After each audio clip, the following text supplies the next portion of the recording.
Усім добрий вечір. Ми з України. Сьогодні наш вебінар буде присвячений темі Essential English for Moving Abroad.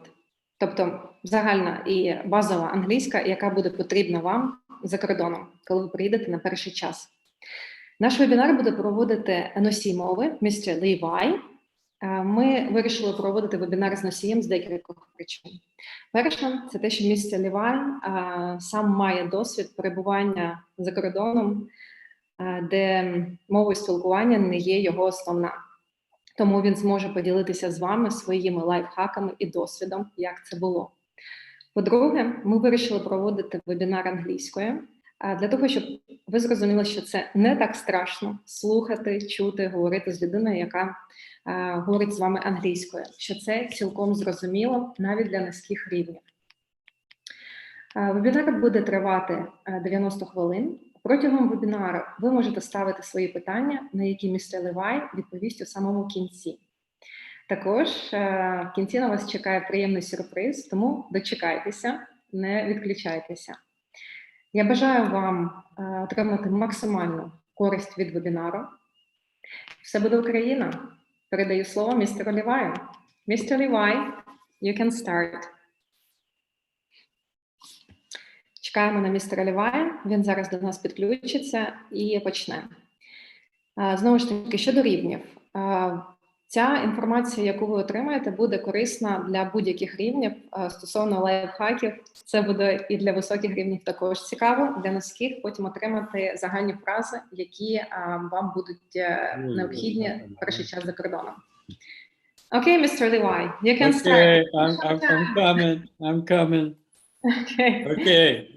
So you hear me, you see me? Everything cool? Hello? Yes, everything is great. Okay, great. Hello, everybody. My name's Mr. Levi. I'm so excited to meet with you, and I would like to invite you to Essential English Abroad, Useful for Tips from a Native Speaker. That's me, Mr. Levi. And so whatever I show you, you can go ahead and take a screenshot so you can practice it later. So let's go ahead and begin. Okay, the agenda of the webinar first is life hacks, how to survive in a foreign country. Second, useful phrases abroad at the airport, the hotel, the social services, giving directions and making arrangements at the shop, at the restaurant, seeing a doctor. Very, very important. And third, question and answers towards the end. Okay? So here's a picture of me. And I moved to Kyiv, Ukraine in April 1992, 30 years ago. And I stayed with a Ukrainian family at first, but then thank God I was able to communicate. Their son was my interpreter. And so I got to know the family, but the main thing I needed to do was, now that I moved to Kiev, I needed to find my own flat and place to live. And of course, the family invited me to stay, and it was for a couple of weeks, but I had to get my own place. Okay, and then so after staying with the family in Rosanovka, then here is what I needed to do. So my experience, my personal experience. First thing I needed to do was to find a flat. I needed my own room. And at that time, 3-room flat, $40 a month. Wow, really great. The next thing was I needed to know how to pay my bills, my electricity bill, gas bill, and then also the flat was furnished, so I didn't have to buy any furniture. So first thing is shelter, next thing is how to pay utilities, and then the next thing was food. I needed to know where the market is. I needed to know where the restaurants are, anything pertaining to food. So I walk around the neighborhood and find out where the store is, where the restaurant is. At that time, there was no McDonald's.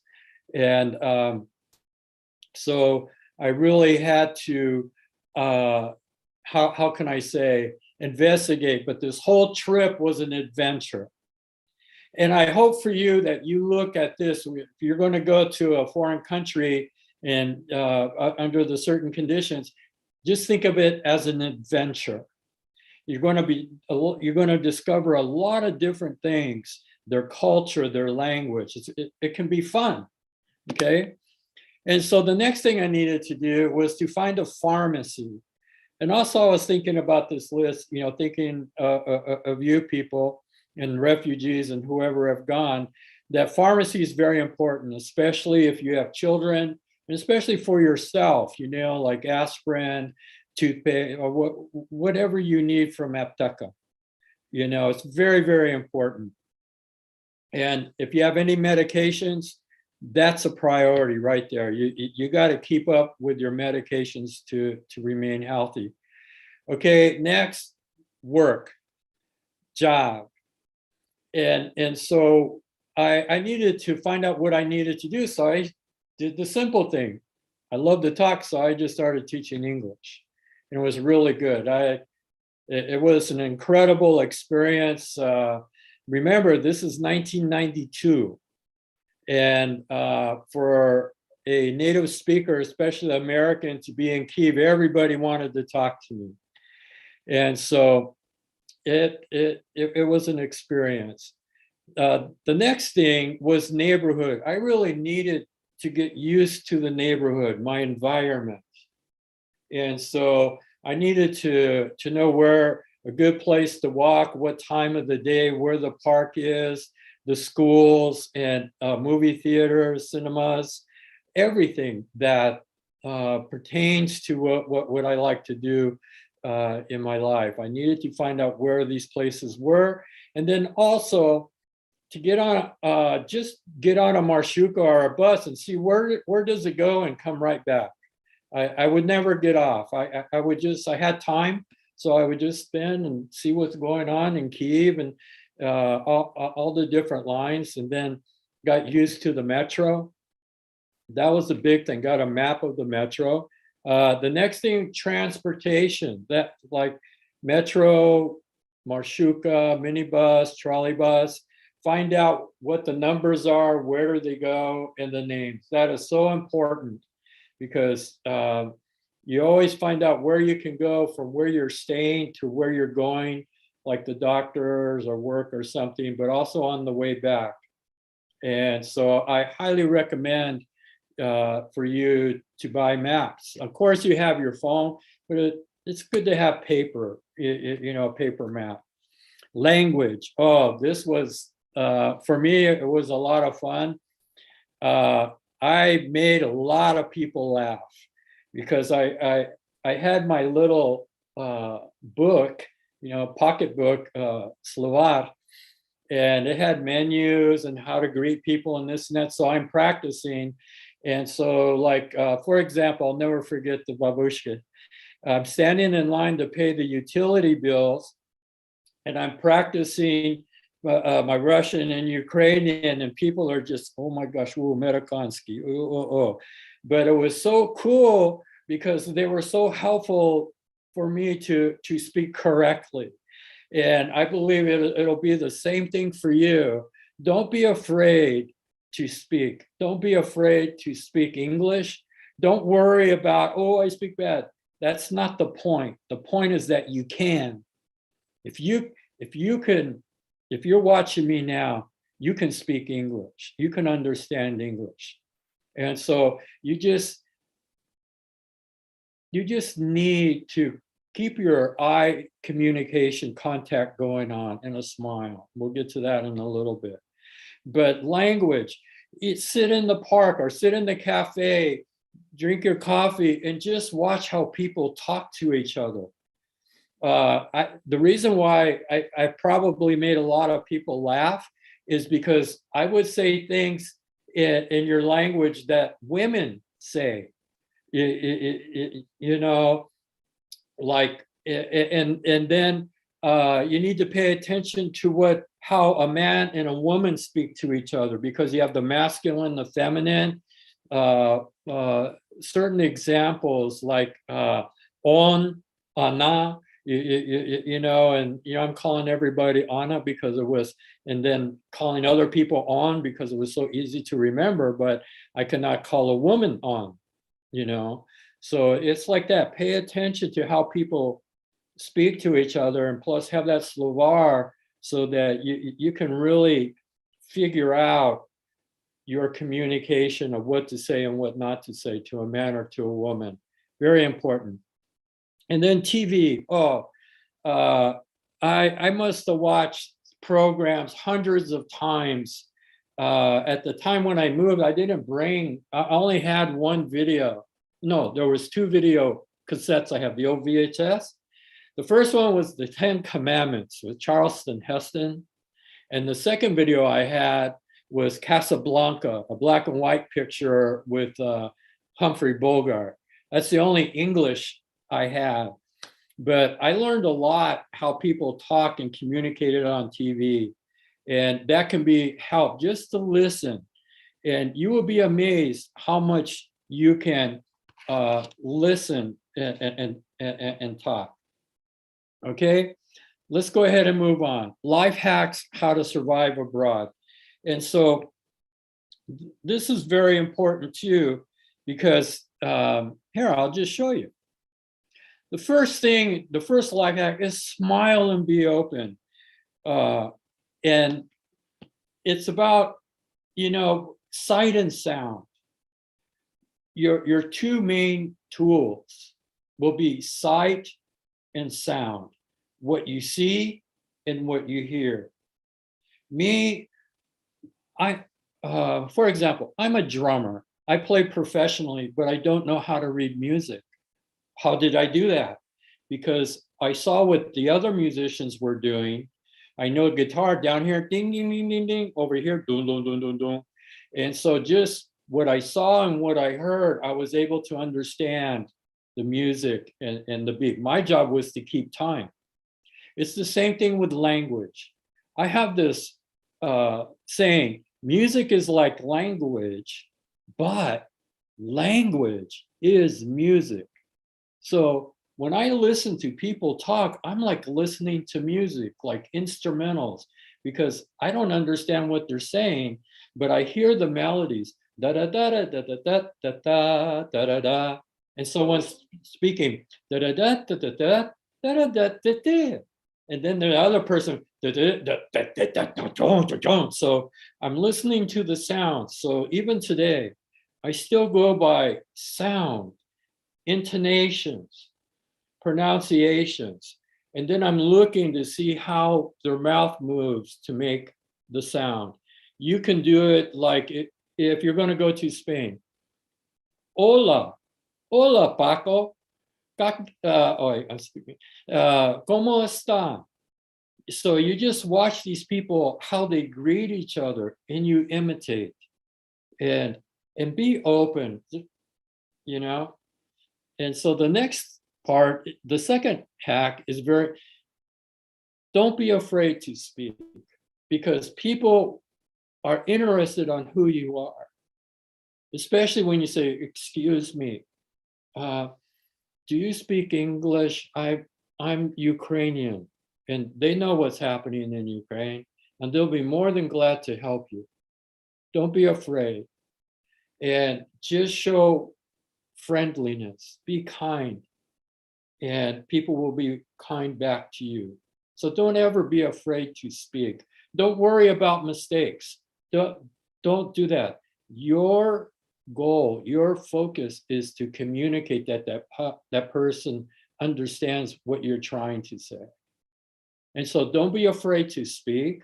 And if you don't know what to say, then you use body language and gestures.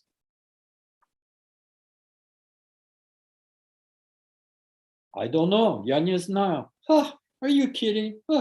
You know, where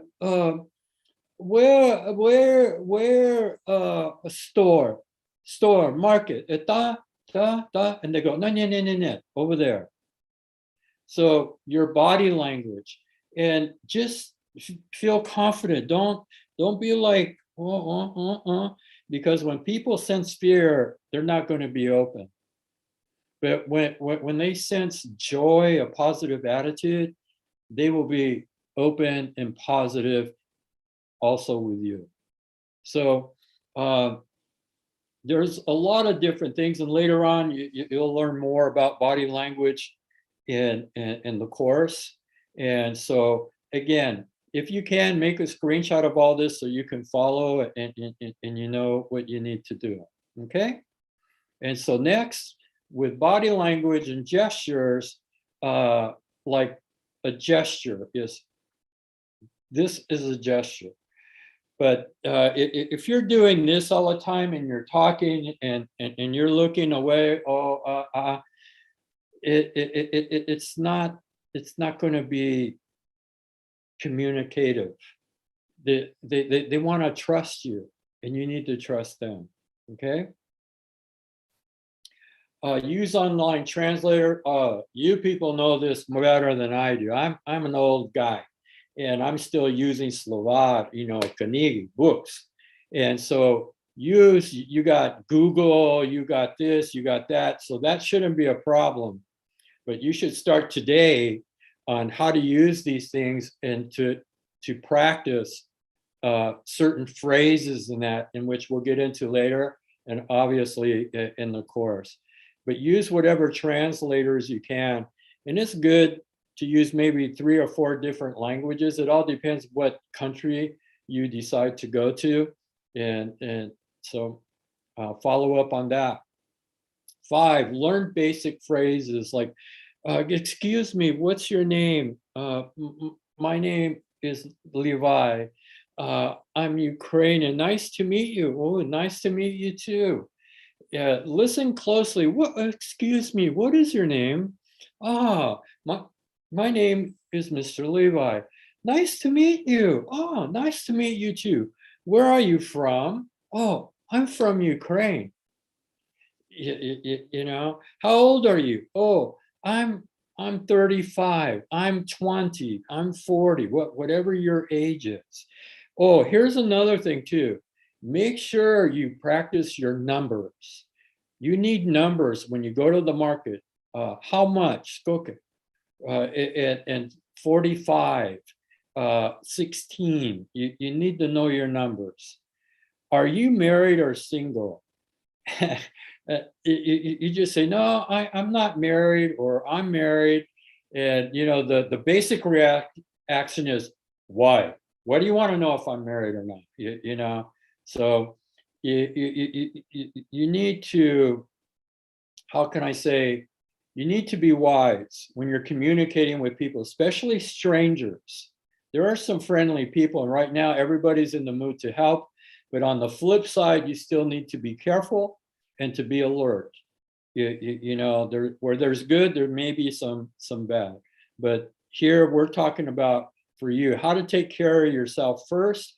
And it'll take time. You'll start like this, learning about the new place you will live, and then over time, your understanding and trust becomes bigger. Don't try to do everything all at once. Just take your time. Okay. Okay. Next, here are some organizational tips. Please, I think this is it is the most important page. So please take a screenshot of this.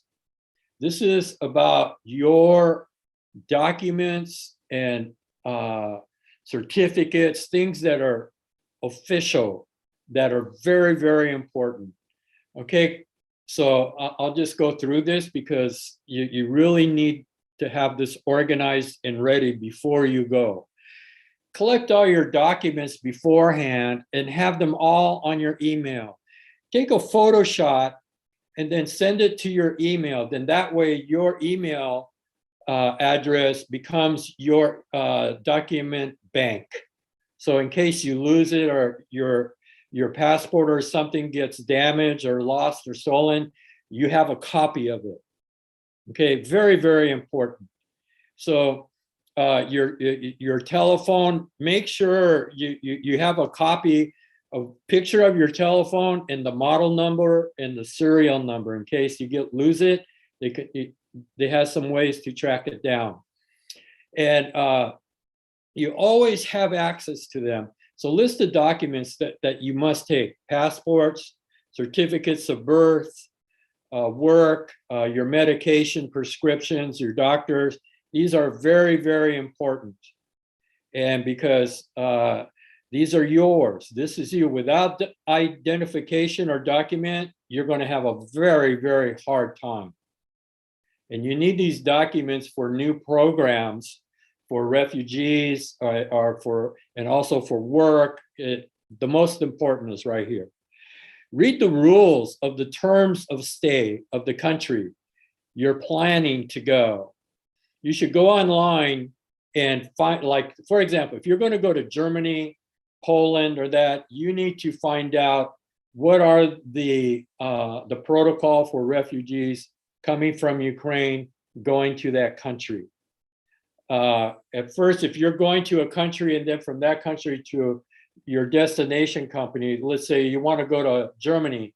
Well, first you go to Poland, but you can spend 30 days in Poland, but then you have to go. So then once you get to Germany, then you re-register yourself, and you have a year. So it's very, very important. Okay, and so if you go by car, download all the maps so that you can work without the internet.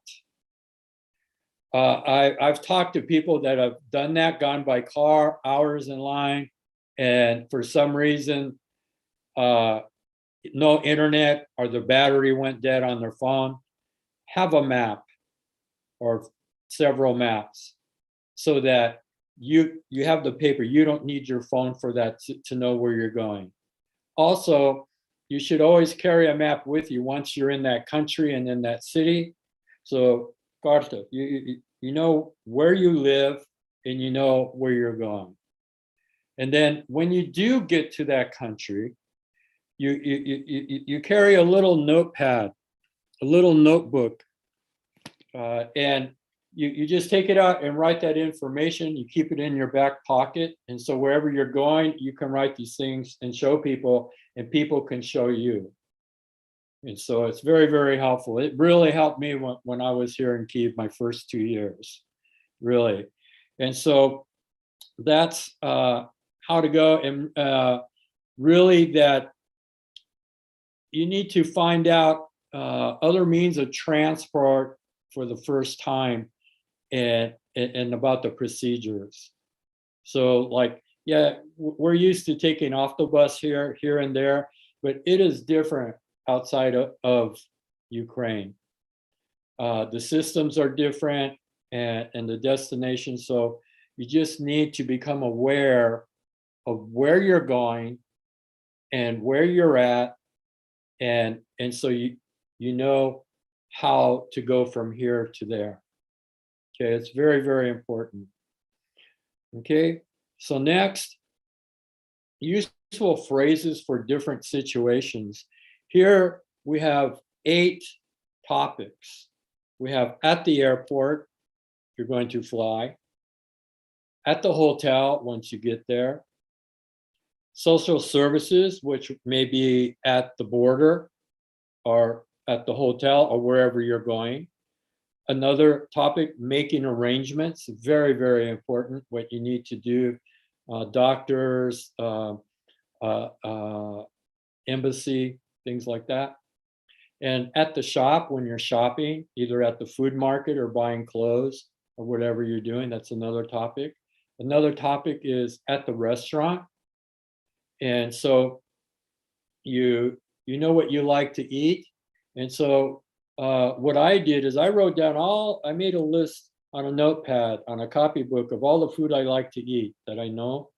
And then I would translate it. And then whenever I go out to eat, I would point to it. I'd look on the menu and I go, yes, very helpful to have that notebook and to translate certain things in each of these things. And then also about seeing a doctor. Oh my gosh, this is very important. That you can let him know exactly how you feel. And so this will really help you do it. I have a headache, I have a toothache.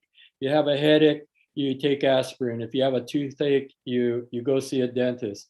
You don't go see a physician, you know, so this will be a good course to take. And then asking and giving directions, another important one. So this will be really good. Oh, by the way, if you have any questions, you can write in English or Ukrainian on the YouTube chat there. And later on, towards the end of the webinar, we'll have Q&A, and Marina will ask the questions, and I'll ask them. So if you have any questions, go ahead and type it in the chat thing there in YouTube, okay? All right. Next, here are some phrases at the airport. You're going to see, mainly around the world, you're always going to see English. So you can get familiar with that. So in the course, it'll show you what to look for. And here, and what's really good is you have some phrases like, where are you flying? And then I'm flying to Minsk. I'm flying to Warsaw. Wherever your destination when you're flying. And so you use the word flying. You can say plane or jet, but flight. What flight are you taking? The number of the flights, the destination. So this will be really good to know. And the next thing, security check phrases. You know, when you're at a security checkpoint, you need to understand what they're asking you. And so here it's really good. These are the basic questions that they might ask you, and you can give the correct answers. So the more you prepare, the better you will answer or ask, and a lot more smoother the processing of your journey will be. It's in every phase, not just at the airport, but in everything you do in a foreign country. Okay? So the main thing is make sure you have your documents and make copies of them, and so that you can show them to the officials. Okay, next, continuing at the airport, you have customs, control. There are certain phrases you need to learn there. You need announcement phrases. You know, if you're sitting waiting for your flight, there are certain announcements on the intercom. So you really have to practice your listening skills. And then next, you have polite request phrases. Excuse me, please. I'm sorry, but when you're approaching somebody, I've always used excuse me or pardon me. Example, I remember in Wagon, in the metro, if I stepped on somebody's foot, you know, it's really crowded in the metro, I'd step on, I wouldn't say, excuse me. I would say, oi, I'm sorry, because I stepped on their foot. That was painful. I'm sorry about something I did. But when you're asking questions, it's just good to say, excuse me, can I ask you a question, or pardon me, excuse me, you know, because you're asking permission for their attention. So you would just say, excuse me, may I ask you a question? Or do you know where the store is? You know, things like that. There's always be polite, always. The number one rule. And that's the number 2 rule, be polite. Number 1 rule in speaking English, relax. Relax. Remember, when you speak English, English is a relaxed jaw language. Ukrainian and Puruski, it's tight. If I'm to speak correct in the right way in your native language, I have to do the opposite. I have to tighten my jaw. You know, Dobry din, you know, and just relax. Hello, how are you? Excuse me. And kind of slow down a little bit. Relax. Okay? I'm a little bit excited here on this webinar, but I talk really relaxed. Loud, but relaxed and a lot. Okay, at the hotel, other phrases. Some of you've been on vacations, you even gone to the hotel here in Ukraine. So here are some more phrases about really learning about staying at a hotel, because some of you might stay in a hotel for a while.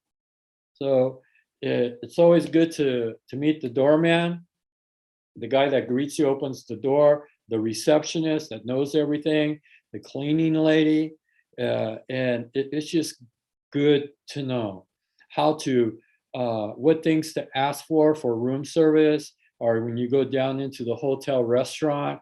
So there's a lot of things too. And of course, this topic is going to show you in detail how to conduct yourself in a hotel. Okay?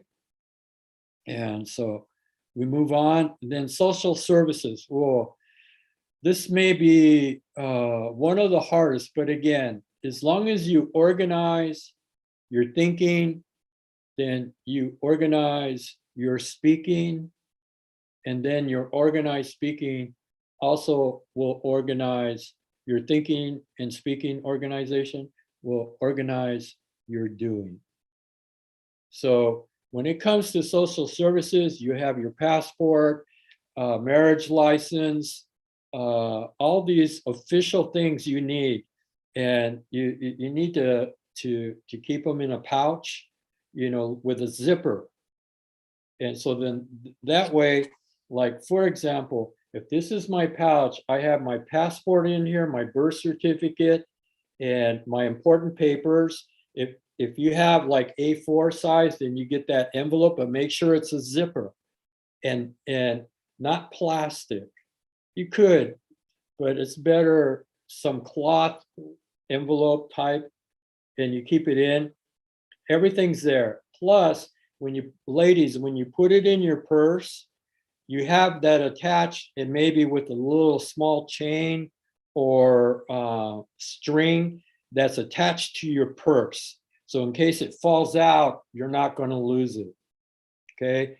It's all about safety. So this is very important about your documents and the pouch you keep it in, and in your purse. And zipper is always good, and the pull tabs. So you're going through immigration, and then the next thing, you got to fill out documents. So this is where you need to do your homework before you go. What do the documents look like?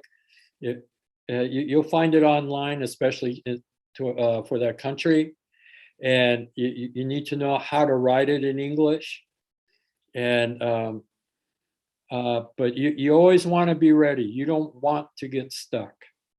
Okay. And then police station, very good thing. You need to know what to say to the police. Excuse me, I need your help. Help. If that's the word for immediate attention when you speak to a policeman. Help. Help. And help me, please. Okay. And that, and I remember with my interpreter, and there were some policemen in Kyiv. A couple of them were my neighbors, and I would ask them, okay, I'm a foreigner, I'm staying here in your country, tell me what I should do in different situations so that I can communicate directly to a policeman. And they will let you know. And make sure you write down the emergency number, or you put it in your phone, and police are very, very helpful. You're going to find the police out of Ukraine are very different from European police, are different from Ukrainian police. But it's good to let them know, especially if you see a policeman close to where you're staying, then you get familiar. You don't go to him directly at first. You just see, okay, one day I saw him, oh, another day I saw him. Know where the police station is. If somebody bothers you, you know exactly where to go. You know, especially you young ladies, beauty attracts trouble. So be careful, okay? But get to know the police station, the police, and be safe with your documents and your applications and communicating with people. Okay, any more, you know, again, if you have any questions, type it in the chat of the webinar. Asking for directions. This is, excuse me, where is the market? Where is so-and-so street? Where is this? Where is that? Very, very important. And which way should I go? Or what bus number do I need to get on? You know, it's very important. So also in this course, it'll show you, and go online. For example, you're going to go to Poland, then go to a Polish website or look for videos and pictures of the kind of transportation they use there. What do their buses look like? What colors are they? And that. Become very informative. And giving directions. Somebody might ask you, maybe there's another person or refugee from Ukraine, another Ukrainian, but they don't speak as good English, or they don't know what to do. So you just pass on what you're learning. You teach them and learn. First, you learn how to give directions, and you learn how to ask. It's very, very important. Very important. To the people that are there, the foreigners, and for yourself, your family, and your friends.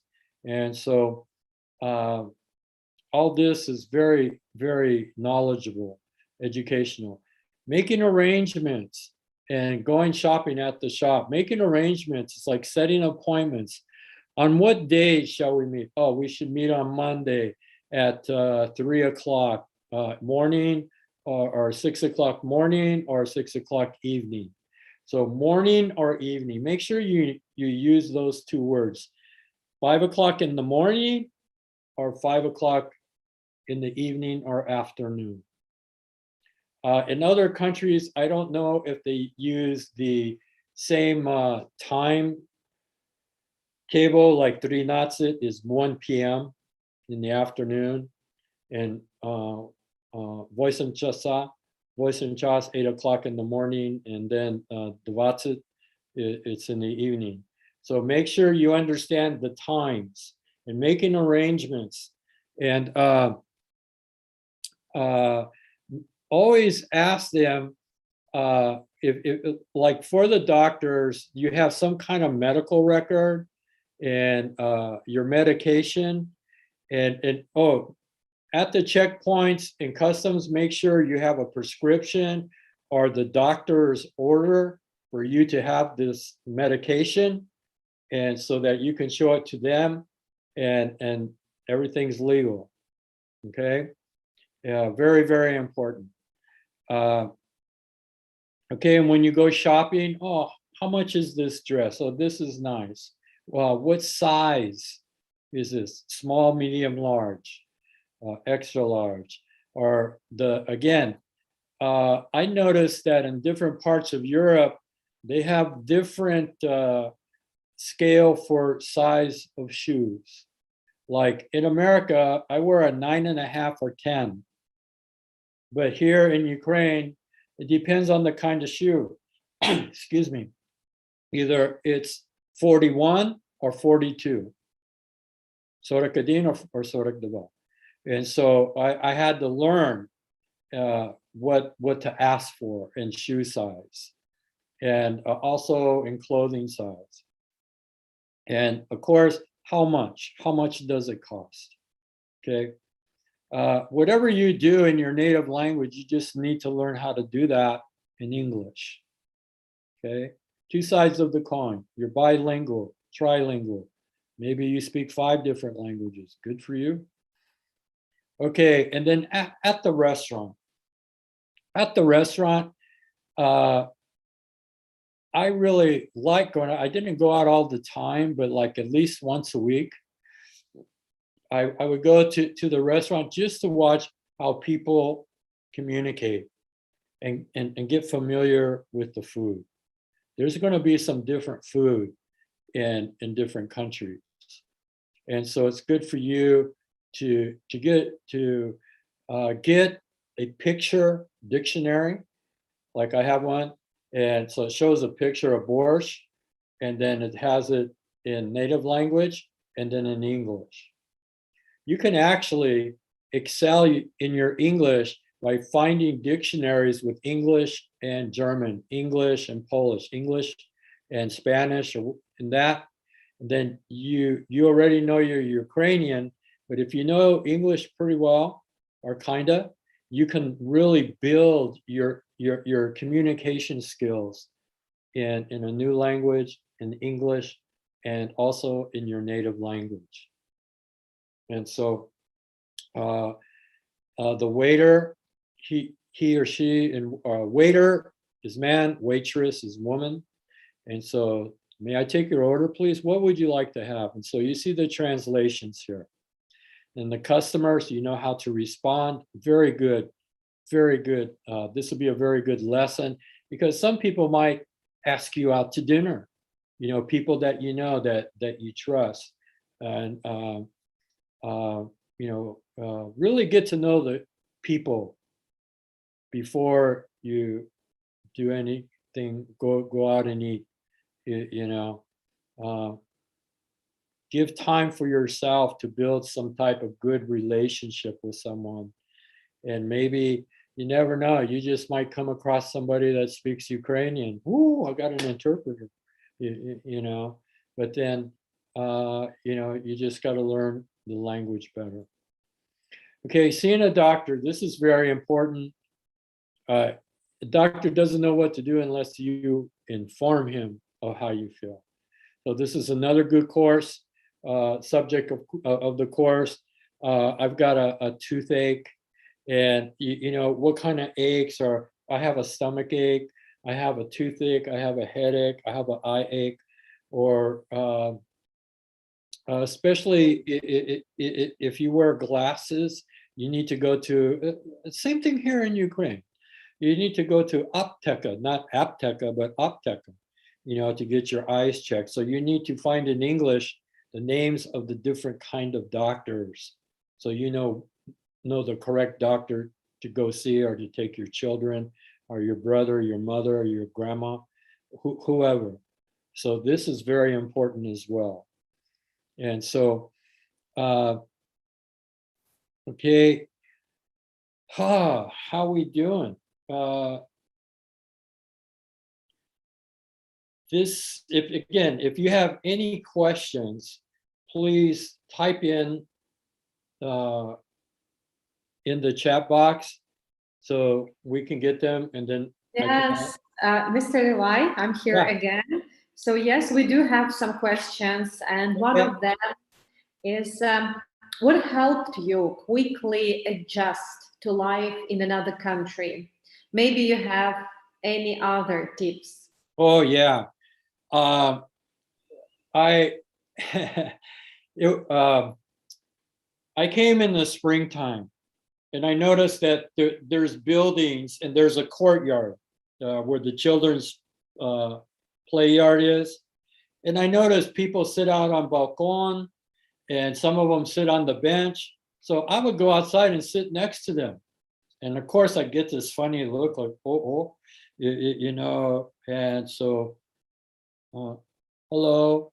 As soon as they heard English, oh my gosh, angliski, or amerikanski. And so, but the other techniques was really just to be open and honest, not to be afraid walking around, sitting. And I started off with my balcon. So people saw where I live. Oh, that's a new person there, you know, and my neighbors. And when I found a place, or even where you stay, it's good to know the people you're living with, and your neighbors. And your neighbors will help you. You know that neighbors are very important. I remember my first massage. Oh my gosh, by Babushka. Okay, I thought it's just a typical rub the muscle thing. No, I'd lay down on this table. She started beating me with this bush, with this branch from a tree, and I'm going, oi, oi, man, it hurts. It's torture. You know what I'm talking about, like sauna massage with the bush. But you learn a lot. Another thing is cafes. I said this before, but when you hang out, you just watch people, how they live. Another thing is the bookstore, because in foreign countries, they have an English section. They might even have Ukrainian section. So the bookstore was very, very helpful. Or biblioteca, especially the library. They always had foreign language things. Okay, Mr. Levi, you said that you communicated with your neighbors. What Yes. language did you use? How did you communicate with them? A lot of smiles, laughing, and body language.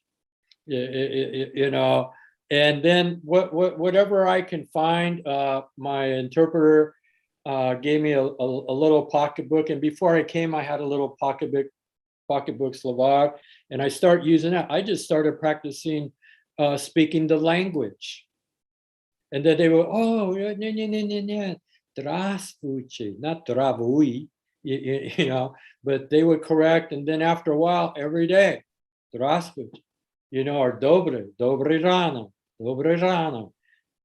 and I would not be scared to speak. Simple, hello, hi, привет, you know, bien, ni, you know, a lot of head gestures. Whatever you speak a negative, make sure, я не понимаю, I don't understand. Yes, oh, that's really nice. Everybody understands that. And every day for, I think, the first 3 months, I always had a knock on my door in the morning. Here's your breakfast. I always had a knock on the door at 2 o'clock. Here's your lunch. My neighbors were cooking for me. And then sometimes I would take them out to a restaurant, you know, to thank them. And it started like that, and it was amazing. How long did it take for you to adapt to a new culture, to a new mentality, to a new country? Honestly, it took me within probably 2 months, because I was doing these things every day. I mean, the basics, the very, very minimum basics of communicating. Then longer than I was very brave. I mean, I knew somebody that lived in Odessa. I go to the vokzal, to the train station, and take the train all the way to Odessa by myself. And so I was able, I felt confident that I knew enough to communicate along the way.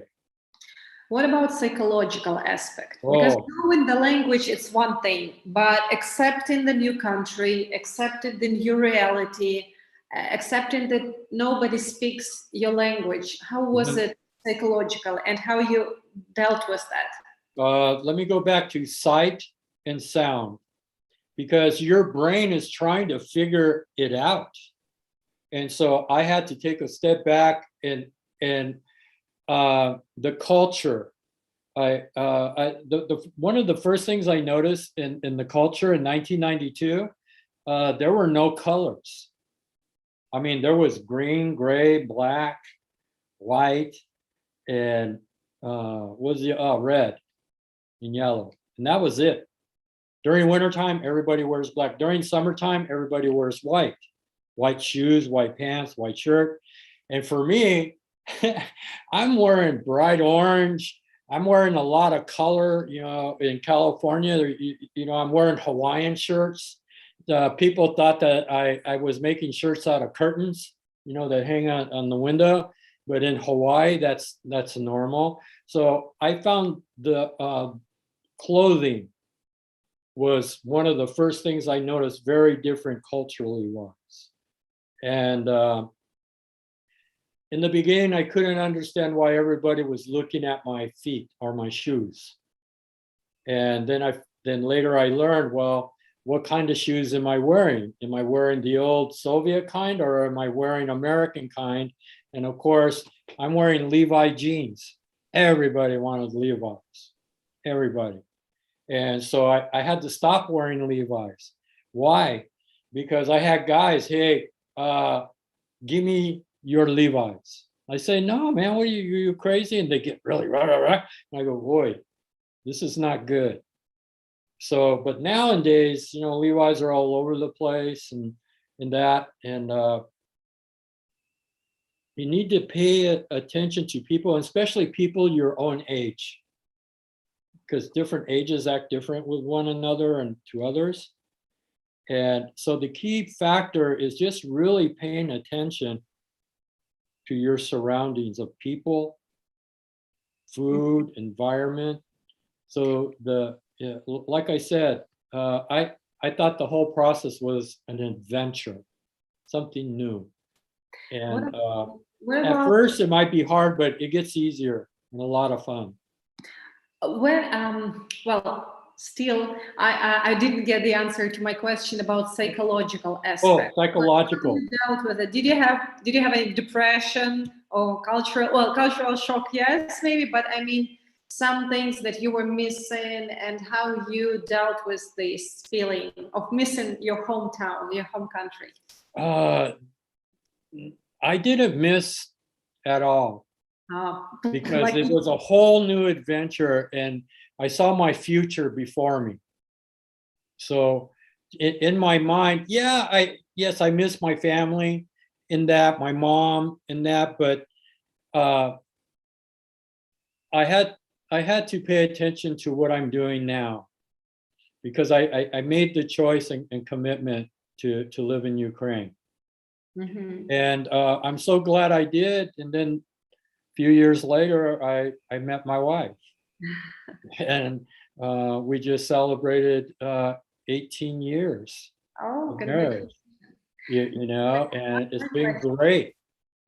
That's great. Yes, lucky you. One more question from Julia. Could you recommend some phrases that I can use when feeling an awkward pause in the conversation because I need more time to think of an answer? Here's the other thing. What was different? I would say something and then I would ask my Ukrainian friends, well, what do you think about that?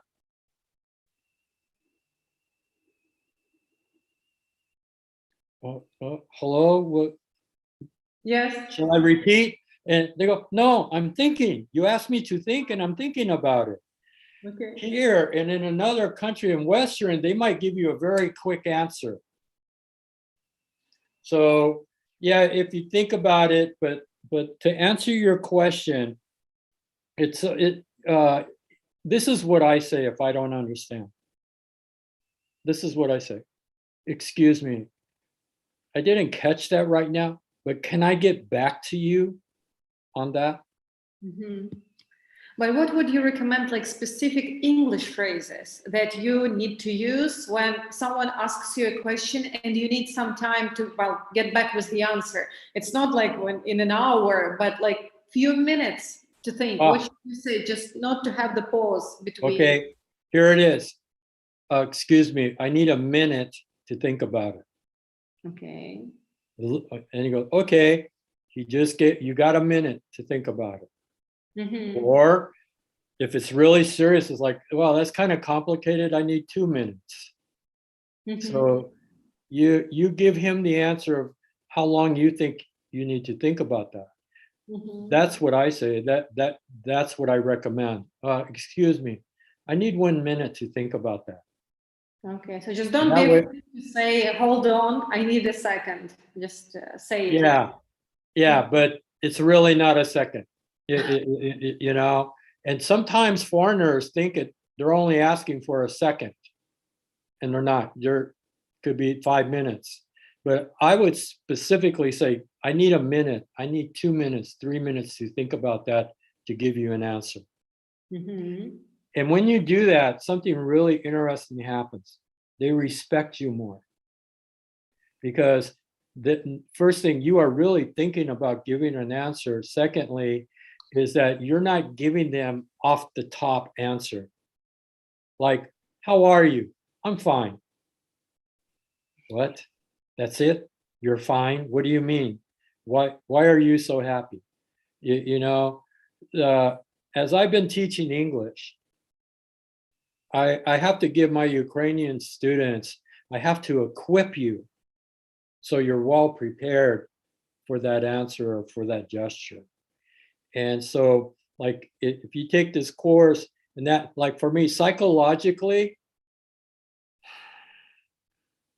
how can I say, okay, I'm just going to say what I did. I just start reading the Bible, especially in the book of Psalms. And it really helped me. I read maybe 5 minutes, maybe an hour. It all depends, because I brought a Bible with me. And I believe in God, and I believe God is always with me. And if you ever get stuck with something, just say, God, can you help me with this? Boom, there he is. But my honest answer is, first, I trust to God. Second, I just, excuse me, I need a minute to think about that. I see. Okay. And they will give you respect for that. Okay, thank you very much. I guess this is all for the questions that we had. So basically we can move on to the last slide that we have, and I can discuss and tell more about it. Okay. Already in Ukrainian, because we have covered all the material needed. I have a question. Yes. That they can put in. What countries do they plan on going to? Oh, someone answered that they are from Spain. They're going to go to Spain, or they are in Spain?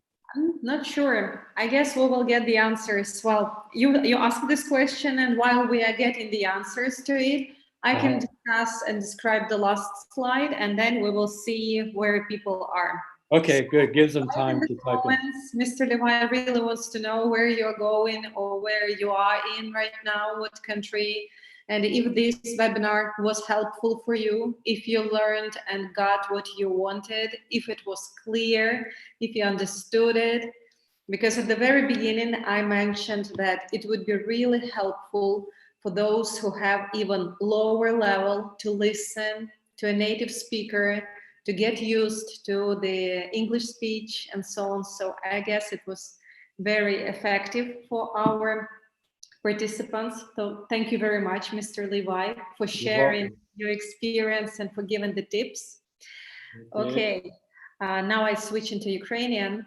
So guys, ми намагалися дати вам базову інформацію, яка вам буде потрібна за кордоном на перший час. Містер Лівай вам надавав фрази, які будуть необхідні. Як я вам говорила, в кінці курсу ви отримаєте подарунок, вам буде відправлений лист з усіма фразами, які ви щойно пройшли на вебінарі. І до нього буде ще QR-код з нашим нашим онлайн-підручником, в якому ми зашили всі вправи, для того, щоб ви змогли потренуватися з фразами, щоб ви їх вивчили краще і вже змогли більш вільно спілкуватися за кордоном. Якщо цього вебінару вам було замало, і ви хочете продовжити і ще більше дізнатися, відпрацювати ці фрази, ми підготували маленький курс на 8 занять, які стосуються саме цих тем, які містер Лівай вам пояснював на вебінарі. Це given directions at the hotel, at the airport, at the restaurant, at the doctors, making appointments, social services, at the customs. Кожна тема відпрацьовується протягом 90 хвилин кожного заняття. Ви зможете спілкуватись в парах, в групах, відпрацьовувати ці фрази.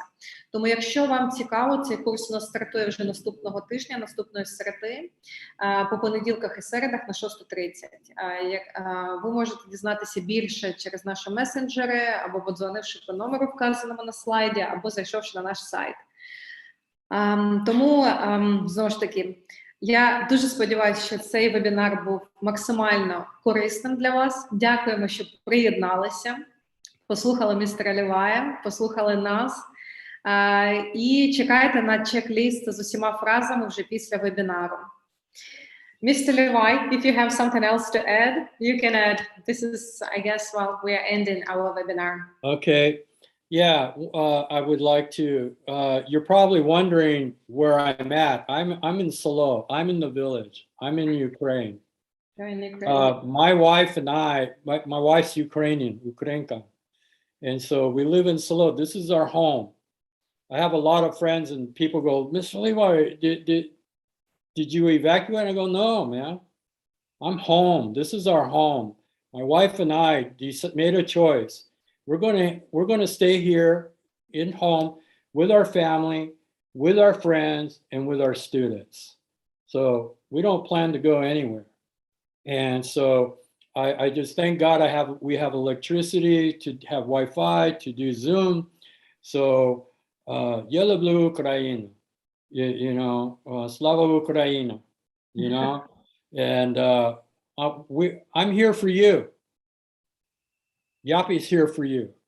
And when you take this course, you are going to be very well prepared when you start your journey and your adventure going to a new country. Because I help a lot of business people as well with their English, and they get promoted. Olga, the day before the war, she was to get on or day after the war, she was to get on a plane for her new position in Munich. The war started, she couldn't go. A couple of weeks later, she was able to go to Munich. Now she's in Munich. And you know why she got promoted? Because of her English. A lot of people, and the same for you. It is very important. Thank you, Mr. Levi. If there are questions that are answered after the webinar, I would ask you to answer them so I could write the answers into the comments, okay? Okay, yeah, just send them to me, okay? Okay, thank you everyone for watching. Okay, thank you. Thank you. you. Be safe. God bless you all. Bye-bye. Bye-bye.